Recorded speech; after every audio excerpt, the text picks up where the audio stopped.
Howdy. Thank you for showing up. I want to start today talking about, well, we just had Easter recently. And of course, that's a celebration of Christ's death and, more importantly, his resurrection. I ran across an interesting piece in the Daily Mail. Listen to this. For centuries, scholars and skeptics have argued over whether the resurrection was a verifiable historical event or just a matter of faith. So they began to examine this at the National Institute of Technology in Goa, and they found 4 central pieces of evidence that they used to challenge all of these theories to find out, well, what is the truth in all of this, if there is any. So, using philosophical reasoning and including probability modeling, the report concluded that the resurrection remains the most coherent explanation for the available historical data and should be considered a serious historical probability. The resurrection hypothesis, when situated within a theistic philosophical framework, is supported by arguments from consciousness, modern verification, miracles, and from this emerges not only a possibility, but a coherent explanation for the rise of the Christian faith based on Christ's resurrection. Which leads to something. It leads to faith. And everything about, if you've thought about this, Christianity really isn't a religion. This is a relationship that you take on faith. If you have a relationship in a marriage, you pledge your troth, they say, your faith in one, that you are going to live up to these promises to one another. Well, he has made some promises to us. So let's talk about faith. What exactly is faith? We hear the word, we talk about it all the time. The Bible gives the best description there is.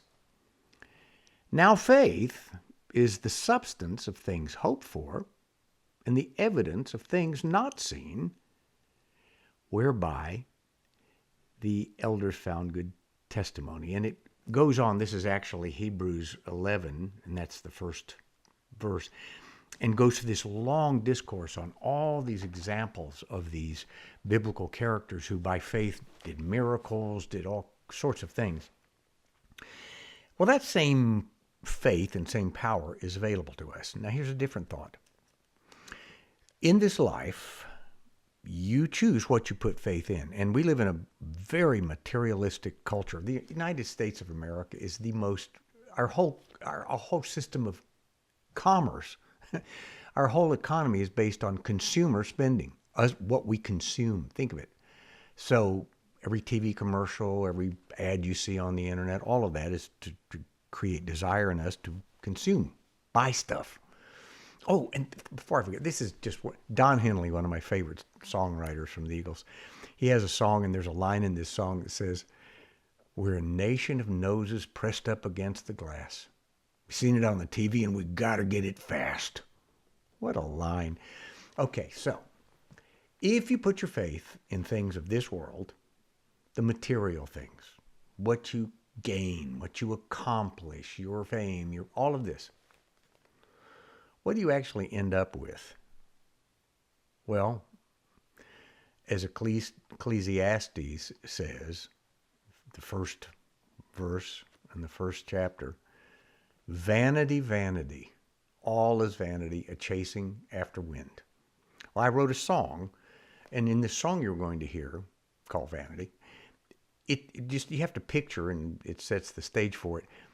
This is a post-apocalyptic kind of a scene, and these 2 guys walking through this post-apocalyptic world and coming to the realization of the stuff they put faith in is now of what it is.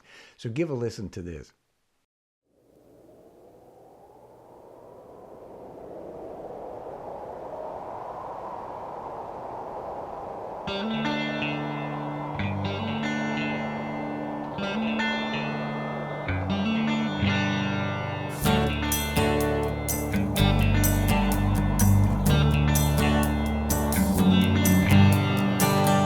race to face the wind off the Sierras.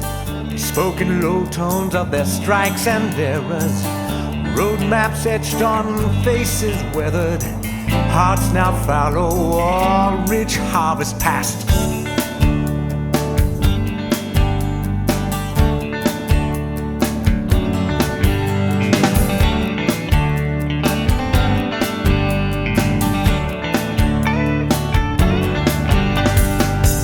Walking down what used to be a highway, riddled now with rusting chariots, toward the towers of what once was a city, tattered testament to dreams yet unfulfilled.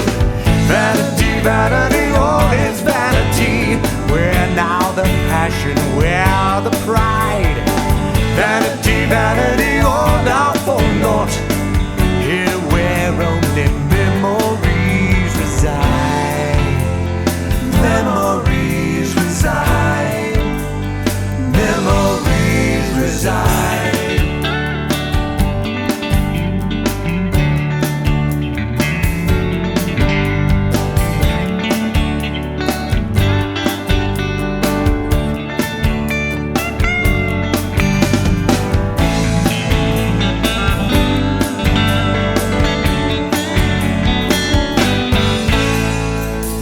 Times past, the tall one was a rich man. Now his estate is slung on his back. Short one toiled hard in the sun, long accustomed to the things he'd lack.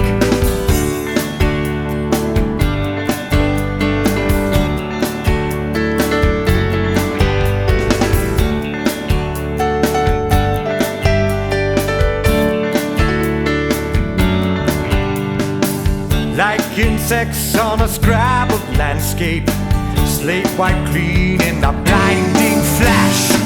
Lonely remnants of a sinful nation, lighting fires with what they once called cash. Vanity, vanity, all is vanity. Where now the passion, where the pride? Vanity, vanity, all now for naught. Here where only memories reside. Vanity, vanity, all is vanity. Where now the passion, where the pride? Vanity, vanity, all now for naught. Here where only memories reside. Memories reside. Memories reside.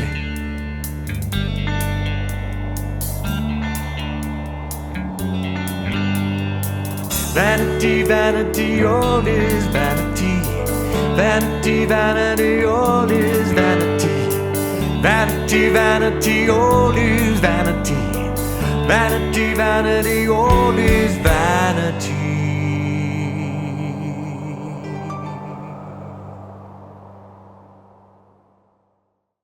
So if you don't already have faith in Jesus, if you have never invited him into your heart, I highly recommend you consider doing this because, frankly, we're all going to live in eternity. Eternity is what's going on now. It's not just what's going to happen when we're done. This little brief interstitial period we call life will end, and we're going to go one of two places. And I want to go to the place where my relatives are and Jesus is, and heaven. And in the meantime, I would like to have heaven being downloaded in me and make this time down here better. To do that, all you have to do, it doesn't require you going to, though I highly recommend you go to church, and we all need fellowship, so don't misunderstand.